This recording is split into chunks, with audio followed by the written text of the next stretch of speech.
जितने भी स्कैमर हैं सारे गुजरात के हैं। देशभक्ति सारे गुजराती कर रहे हैं और देश का घोटाला करके कह रहे हैं हम तो देशभक्त हैं, देशद्रोही, हम देशद्रोही बन जाएंगे लेकिन हम शाहरुख खान के साथ रहेंगे। स्कैम जितने भी करते हैं गुजरात के, हर्षद मेहता, ललित मोदी, नीलम मोदी, सारे गुजरात के हैं। सब गुजरात के, मतलब गुजरातियों ने ठान लिया है कि हिंदुस्तान का गुजरातीकरण करना है। मतलब पैसे ले लो, हिंदुस्तान को लूट लो और बाद में बाहर विदेश भाग जाओ। मनीष सिसोदिया पे इसलिए लग रहा है क्योंकि वो बीजेपी के विरोध में जा रही है। देखिए, मैं अडानी पे यही बोलना चाहूंगी कि जो कह रहे हैं ना कि हमने G20 कराया है, हमने उनमें योगदान दिया है, तो आप G20 में योगदान देकर अभी सर्वे रिपोर्ट में आ रहा है कि आपने सबसे बड़ा घोटाला किया है। नहीं, छोटी छोटी फ्रॉड कंपनियां बना के आपने घोटाला किया। 600 करोड़ से ज्यादा घोटाला हो चुका है, अब और घोटाला नहीं कर रहे। जितने भी स्कैमर हैं सारे गुजरात के हैं। जितने भी स्कैमर निकले, हर्षद मेहता, ललित मोदी, नीलम मोदी, ये हमारे जितने भी है, अडानी, अंबानी, हर्षद मेहता, सारे इस गुजराती है। मतलब देश का गुजरातीकरण चल रहा है और कुछ नहीं हो रहा है। अच्छा, तो आपको लग रहा है मोदी जी भी गुजराती है तो स्कैम कर रहे हैं? बिल्कुल कर रहे हैं। क्या स्कैम कर रहे हैं? वो तो देश को आगे बढ़ा रहे हैं। बिल्कुल स्कैम कर रहे हैं। कैसे नहीं स्कैम कर रहे हैं? कृषि, आप देखिए, स्कैम नहीं कर रहे लेकिन देश की जनता तो परेशान हो रही है ना। स्कैम से बड़ा तो ये है ना कि देश की जनता परेशान है। यहाँ आप देख लीजिए, मैं आपको बातें गिनवाती हूँ। कृषि बिल देख लीजिए आप, कृषि बिल में किसान कितना परेशान हुआ है। GST में व्यापारी, नोटबंदी में जिनकी शादियाँ थी वो टूट गई, सारे नौजवान परेशान हो गए, सब लोग परेशान हो गए GST में। उसके बाद आप देखिए जो ओल्ड पेंशन स्कीम का चल रहा है टीचर्स का, जिस वजह से टीचर्स जंतर मंतर पे आज पहुंचे हैं, आज वो उस वजह से भी हम लोग टीचर भी परेशान है। कृषि बिल में कितने किसान शहीद हो गए। तो ये बात, ओल्ड पेंशन स्कीम वालों का पैसा भी शेयर मार्केट के थ्रू, LIC के थ्रू अडानी के शेयर में लगा हुआ है। 24% लगा हुआ है, डूबने वाला है वो। मतलब टीचर पूरी जवानी बर्बाद कर दे सरकार के प्रति। अब कोरोना में सबसे पहले टीचर की ड्यूटी है, एयरपोर्ट पे सबसे पहले रिपब्लिक डे, इंडिपेंडेंस डे, ये कोई भी हैप्पीनेस करिकुलम, ट्रम्प की बीवी आती है तब भी टीचर रहते हैं। लेकिन हाँ, टीचर पूरी जवानी बर्बाद कर दे लेकिन बुढ़ापा, मतलब पूरी जवानी उस सरकार का नाम कर दे और बुढ़ापा बर्बाद हो जाएगा। ओल्ड पेंशन कोई हमारा सहारा नहीं बनेगा। मतलब मैं भी अगर सरकारी नौकरी लेनी चाहूँ तो मैं भी क्या सोच के सरकारी नौकरी लूंगी कि पूरी जवानी में बर्बाद कर दूं, बाद में बुढ़ापे में मेरे को कोई सहारा नहीं बनेगा। कह रहा है कि देश बर्बाद हो रहा है, बुढ़ापे में क्यों पैसा दे आपको? नौकरी खत्म, जब काम नहीं कर रहा है क्यों पैसा दे? किसी और सुविधा में लगाएंगे देश की। वो मतलब अग्निवीर बनाएंगे, 4 साल के अग्निवीर बना दिए, उसके बाद उनको भी अकेला छोड़ रहे हैं। मतलब ये जो नेता 9-9, 10-10 पेंशन डकार रहे हैं, एक बारी MP बने उसकी पेंशन, दूसरी बारी MP बने उसकी पेंशन, मुख्यमंत्री बन गए उसकी पेंशन, मतलब 3-4 बार मुख्यमंत्री बने तो वो भी पेंशन उनके खाते में आएगी। लेकिन हाँ, जो अभी अंबानी अडानी का घोटाला चल रहा है, अभी का लेटेस्ट है, तो उसमें से भी अगर पैसे आ जाते ना, ये घोटाला ना होता तो टीचर्स की, हर एक टीचर की पेंशन तो आ जाती कम से कम। भाई साहब, देशभक्ति है ना, मतलब देशभक्ति सारे गुजराती कर रहे हैं और देश का घोटाला करके कह रहे हैं हम तो देशभक्त हैं। हम तो देशभक्त है नहीं, देश के 600 करोड़ डुबा दो, 2 करोड़ डुबा दो, 200 करोड़ डुबा दो, हमारे तो आप तो देशभक्त है ना।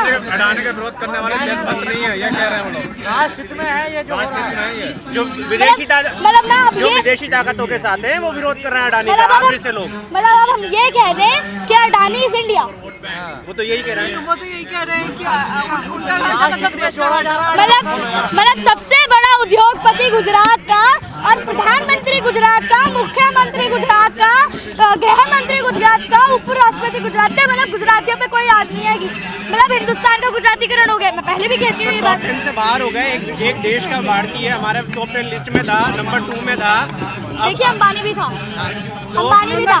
जब तक कोई मोदी के साथ रहेगा, मोदी के पास कोई चोट नहीं पहुंचेगी, तब तक क्या होगा, वो टॉप सबसे बड़ा उद्योगपति बना रहेगा, टॉप 5 में रहेगा। जैसे ही मोदी को पता चला कि भाई ये गड़बड़ चल रही है, मैं तो फंस जाऊंगा। अच्छा, पठान का मुद्दा लगातार चल रहा है आज भी, क्या लग रहा है अडानी के मुद्दे को दबाने के लिए सिर्फ पठान चला रहा है मीडिया में? बिल्कुल चल रहा है। और पठान पे जो कह रहे थे ना कि हम बायकॉट करेंगे, थिएटर में नहीं चलने देंगे, इन लोगों के मुंह पे सबसे बड़ा तमाचा पड़ा है। पहले दिन में सबसे ज्यादा हिट हुई है ये मूवी, कोई नहीं कहते ना। खुद टिकट खरीदे, खुद टिकट खरीदे शाहरुख खान ने। मतलब 600 करोड़ अपनी, 250 करोड़ पहले लगाए, उसके बाद 600 करोड़ भी अपने लगाए कि सबसे बड़े हिट है। क्या गोदी मीडिया बनोगे यार तुम लोग, क्या बनोगे यार। अभी भी चला रहे हैं। मतलब 600 करोड़ बनाने के बाद भी फ्लॉप है, तो मतलब क्या चाहते हैं 1200 करोड़ कमा ले, भैया कमा लेंगे अगर आप ऐसे करते रहोगे तो। ये तो पीआर वालों का काम है, उनका तो कहना है पीआर वाले ये सब। ठीक है, कोई ऐसा नहीं है, अंबानी अडानी की बात छुपाने के लिए ये सब चल रहा है, क्योंकि गोदी मीडिया किसी का नहीं देखती है, वो ये देखती है कि बस सरकार बच जाए। क्या कहेंगी? तो बाइकआउट वालों को तो मैं यही कहूंगी कि आप लोग जैसे कहते हैं ना सूरज पे थूकोगे तो छींट मुंह पे आएगी, तो आप बहुत बुरी तरह से आपके मुंह पे तमाचा पड़ा।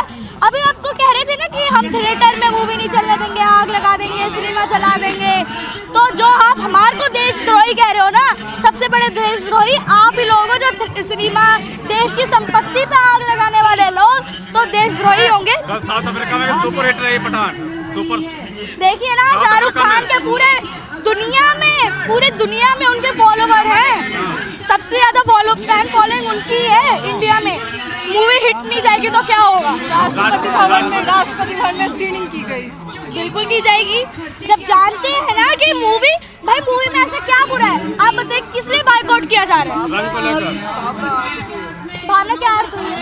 अरे मुस्लिम हिंदू कि उसने भगवा रंग का कपड़ा पहन लिया, भगवा रंग का कपड़ा बेशरम रंग का पहन लिया, तो भाई साहब भगवा रंग का कपड़ा ही नहीं पहना उसने, हरा पीला नीला सतरंगी सारे कपड़े पहने उसने। 5 सेकंड की क्लिप है। रॉ एजेंट को देशद्रोही दिखाया है और आईएसआई एजेंट को देशभक्त दिखाया है।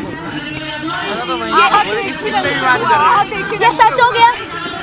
मूवी तो रील में ही चलती है ना, मूवी तो रील ही होती है, मूवी तो स्टोरी होती है। मूवी में अब मैं दिखा दूं कि हम लोग कोई रॉ का एजेंट बाहर जा रहा है, भारत में जाके वो वहाँ का बन गया, तो मूवी की बात है, मूवी की जो स्टोरी सस्पेंस छोड़े ना छोड़े। कैसे लगे पठान? बिल्कुल अच्छी लगी, सलमान खान की अनएक्सपेक्टेड एंट्री जो थी बहुत अच्छी लगी। बिल्कुल नहीं हुई। खान गैंग का आप बहिष्कार करेंगे, चाय बिकवाएंगे खान गैंग को?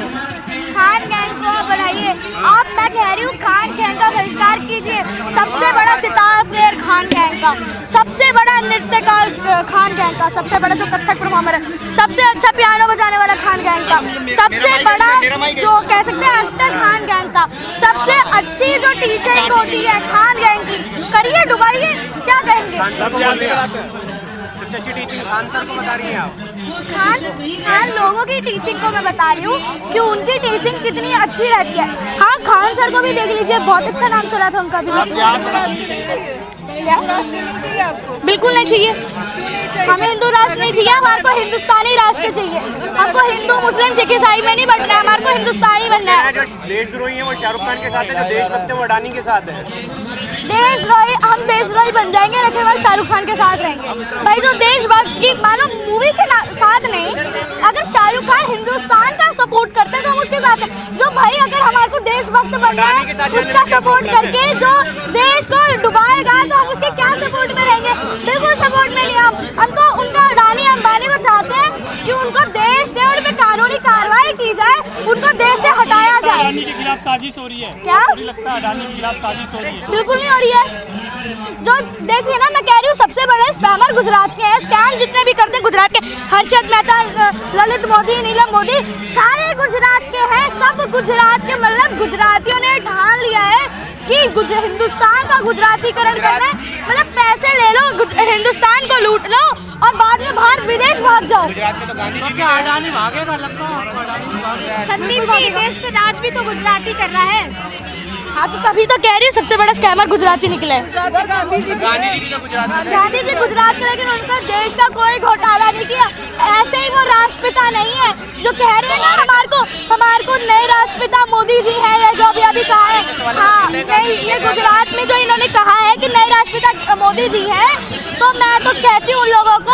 और हाँ, वाले तो कहते हैं ना गांधी जी को कहाँ मानता तो नहीं, जो नहीं मानता। अब सबके अपने अपने विचार होते हैं, सबके अपने अपने विचारधारा है। मोदी जी के अलग विचारधारा है, मेरी अलग विचारधारा है। अब ये थोड़ी ना मैं मोदी जी को मानूंगी नहीं। आपको कौन सी विचारधारा है? मेरी विचारधारा है कि हमको सत्य के साथ रहना चाहिए। हमारे को हिंदू मुस्लिम सिख ईसाई में नहीं बंटना चाहिए। हमारे को हिंदुस्तानी है, सबसे पहला धर्म हमारा हिंदुस्तानी का होता है, जो हिंदुस्तान में दूसरा इंसानियत का उसके बाद भी आता है। तो हमारे को ये आना चाहिए कि हम पढ़े लिखे हैं, हम क्या हमारा डॉक्टर इंजीनियर क्या हो, हमको उस वर्ग में बताइए। जाति के उसमें डॉक्यूमेंट्री सही है या गलत? क्या टीवी से डॉक्यूमेंट्री बैन करना सही है या गलत? गलत है। क्यों गलत है? रूस भी साथ दे रहा है मोदी जी का। देखिए रूल्स, अब देखिए एलजी उन्होंने अपना बना दिया। भाई रूल्स उसके हैं जो सरकार चला रहे हैं, सरकार उसकी जो रूल्स चला रहे हैं, वही बात हो गई। मैं अगर किसी स्कूल की प्रिंसिपल हूँ, अगर मैं कल नया रूल बना दूँ कि भाई अगले दिन ये होगा, स्कूल में ऐसी असेंबली होगी, तो भाई मेरा रूल माना जाएगा ना। संदीप जी, देश की बेटी देशभक्त अपने आप को कंगना रनौत बताती थी। पठान का जो है मूवी पठान देखना चाहिए। देखिए सच के साथ सब रहेंगे, उस पर क्या कहना चाहोगे? सच के साथ सब रहेंगे। भाई सच अकेला होता है, झूठ कई सारे होते हैं। कहते हैं ना शेर अकेला आता है, भेड़ बकरियां तो झुंड में रहती है। मगर तो यही बात कह रही है कि नाम तो राम का ही दिया जाएगा देश में। देखिए जिसकी मान्यता राम के साथ है वो राम के साथ रहे, जिसकी मान्यता रहीम के साथ है वो रहीम के साथ रहे। सबकी मान्यता, अब मैं धर्म के बारे में नहीं कहूँगी, सबकी अपनी अपनी आस्था होती है।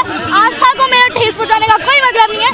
लेकिन हाँ मैं ये कहना चाहती हूँ कि जो भी हिंदुस्तानी है उसे सबसे पहले ये देखना चाहिए कि मैं हिंदू नहीं हूँ, मैं सबसे पहले मैं हिंदुस्तानी हूँ।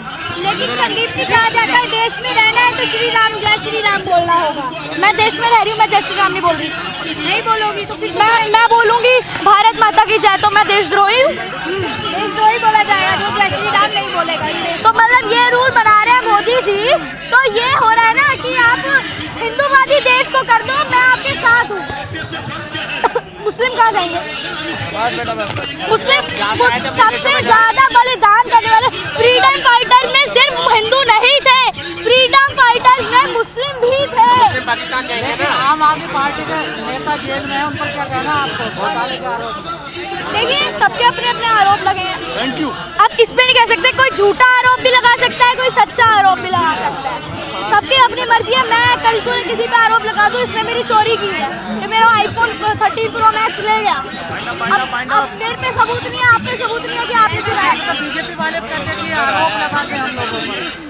हाँ तो जो लगा रहा है, अगर आरोप लग रहा है तो आपने कुछ किया होगा। मनीष सिसोदिया पे इसलिए लग रहा है क्योंकि वो बीजेपी के विरोध में जा रही है। वो काम अच्छा कर रही है, उन्हें ये नहीं चाहिए कि कोई सरकार टीचर के सपोर्ट में रहे, स्वास्थ्य शिक्षा रोजगार। ये देखे उनको ये चाहिए कि बस हमारा काम होता रहे, जय श्री राम चलता रहे, हमारी सत्ता बची रहे। फोटो लग रही है, ये भी तो धर्म की बात। बिल्कुल बात है, बहुत गलत बात है। राष्ट्रपिता को हटाते अगर किसी धर्म का लगाएंगे तो बहुत गलत बात है। मैं उसके विरोध में विरोध कर रही है। बिल्कुल कर रही हूँ। देखिए मैं केजरीवाल का विरोध नहीं कर रही हूँ, नीतीश की कर रही हूँ। बाकी काम भी अच्छे हैं। इधर देखते सामने देखते। ओल्ड पेंशन के लिए इन्होंने कहा दाम लागू करेंगे पंजाब में। बिल्कुल करेंगे धीरे धीरे। जब भाई बजट ही नहीं आएगा, सरकार बजट नहीं बनाएगी, केजरीवाल अपनी जेब से पैसा दे। आज आया है बजट। बजट आएगा, विज्ञापन के लिए तो केजरीवाल के पास बहुत बजट है, उसका हिसाब नहीं दे पा रहे हैं। देखिए मैं आपका जवाब दे दूं। देखिए बजट अभी आ रहा है, 1 फरवरी है आज बजट आएगा। अगर बजट में आता है, अब मैं सरकार नहीं हूँ, मैं मान की सरकार नहीं हूँ, ना मैं बसपा की सरकार हूँ, मैं सरकार नहीं हूँ। आखिरी सवाल है, बजट आज आया है, कितना सेटिस्फाई है? देखिए अभी मैं बजट देखूंगी, और बजट जिस तरह से आ रहा है, अभी निर्मला सीतारमण जी देखी गई थी, हलवा बांटते हुए दिखी थी, ड्राई फ्रूट भी दिखे थे, तो कुछ बजट ऐसा ही रहेगा। चीनी महंगी हो गई, अनाज फ्री रहेगा। इसके कोई मायने हैं जो जनता, गरीब जनता, उसको कोई पता है, कोई मायने हैं? इस बजट का कोई मतलब भी है? जो आम गरीब जनता है, जो 80% जनता, उसको कोई मायने है? बजट वाला ले लेंगे। देखिए अगर सरकार अच्छी रहेगी तो बिल्कुल फायदा होगा, सरकार अच्छी नहीं रहेगी तो फायदा नहीं होगा। 5 किलो अनाज फिर देंगे 1 साल तक। क्या? अनाज देना 5 किलो फिर 1 साल तक। 5 किलो 1 साल तक फ्री, हर आदमी का पर हेड दे रहे हैं ना। आदमी 5 किलो 1 साल तक बचा के रखेगा, मतलब आदमी की हालत तो बहुत टीबी के मरीज से भी ज्यादा बेकार हो जाएगी। भाई इससे बढ़िया या तो आप हमारे को रोजगार दे दो, रोजगार क्यों नहीं देते हम लोगों को? रोजगार देंगे, इस बजट में कहा है 75,000 रोजगार देंगे। भाई अभी तक तो जब 2014 में आया था तब वादा करके आए थे कि रोजगार मिलेगा, अभी तक तो रोजगार नहीं मिला। चीनी में महंगी कर दी। ये विकास था ना। विकास कहीं दिख ही नहीं रहा है मेरे को। 50 एयरपोर्ट खोलेंगे हम। मैं तो दूरबीन से देख रही हूँ, विकास कहीं दूर दूर से नहीं दिख रहा। विकास विकास है कहाँ भाई? अभी तक विकास 9 साल तक का हो चुका होगा, 8 साल का हो गया होगा विकास। छोटा सा बच्चा विकास 9 साल तक का हो गया होगा, अभी 9 साल का बच्चा कहीं नहीं दिख रहा मुझे। कह रहे एयरपोर्ट खोलेंगे 50 साल। हाँ तो अभी जेवर एयरपोर्ट खोलो, खुल गया, अब उसको कल परसों में अंबानी अडानी को बेच देना। अच्छा एयरपोर्ट खोल के बेच देंगे ये? हाँ। और क्या कर रहे हैं आप बताइए, क्या कर? आज तक आपने मोदी जी को कभी ये करते हुए देखा है कि मोदी जी हमारा स्कूल का उद्घाटन कर रहे हैं, कहीं कॉलेज का उद्घाटन कर रहे हैं, कहीं डाइट का, कहीं किसी का, कहीं का नहीं कर रहे? बच्चों को लेकिन भारत सरकार के पास एयरलाइंस तो है नहीं, एयरपोर्ट किसके लिए बना रहे हैं? वही तो मैं कह रही हूँ, एयर इंडिया तो टाटा को बेच दिया, तो एयरपोर्ट बना रहे हैं। वही तो बात है, अंबानी अडानी के लिए बना रहे हैं यार, आप लोग समझते नहीं हो। एयरपोर्ट उन्हें एयरलाइंस उन्हें बेच दी, एयरपोर्ट भी उनके बन रहा है। बस ये है कि देश का नाम होगा। अभी आप देखिए, आप कह रही थी परीक्षा पे चर्चा, परीक्षा पे चर्चा, लोग अभी सीबीएसई के बोर्ड आ रहे हैं, सीबीएसई के बोर्ड आ रहे हैं, उस पे सीबीएसई के बोर्ड से ज्यादा जरूरी क्या परीक्षा पे चर्चा है? तो बच्चों को सिखा दो ना चर्चा कर करके। चर्चा कर करके, अच्छा जो चर्चा में आएगा सीबीएसई के बोर्ड में आएगा, या जो सीबीएसई के बोर्ड में आएगा वो चर्चा में आएगा। आत्मविश्वास बढ़ा रहे हैं बच्चों का, आत्मविश्वास। भाई वो सीबीएसई को बोर्ड के बाद कर दो, या तो आप कुछ मत करो भाई, हमारे को रोजगार दे दो। इससे पहले किसी प्रधानमंत्री ने बच्चे से बात की? बिल्कुल करते। चले ना भी कियो, हमारे भविष्य का तो देखो ना, आप रोजगार नहीं दे रहे। अगर बाई चांस रोजगार भी मिल गया, उसके बाद हम पूरी जवानी काम करेंगे, अग्निवीर बन जाएंगे। उम्र तो अभी पढ़ी, अभी क्या रोजगार की जरूरत पड़ी है? तो पढ़ाई तो पूरी कर लो पहले। मतलब हम पढ़ाई पूरी कर लें, उसके बाद भविष्य में भटकते रहे, डिग्रियां लेके हम घूमते रहे, पढ़ाई कर ले, 12 साल पढ़ाई करें, उसके बाद हम ऐसे आवारा घूमते रहे। भाई हमारे को अभी से देखना पड़ेगा। ठीक है, धन्यवाद। नेशनल दस्तक की आपसे गुजारिश है कि अगर इसको बचाना चाहते हैं तो नेशनल दस्तक को सब्सक्राइब करने के लिए रेड कलर के सब्सक्राइब बटन को दबाएं, फिर बेल आइकन की घंटी दबाएं। नेशनल दस्तक को बचाने के लिए बहुत जरूरी है कि हर खबर को शेयर करें, लाइक करें, कमेंट जरूर करें।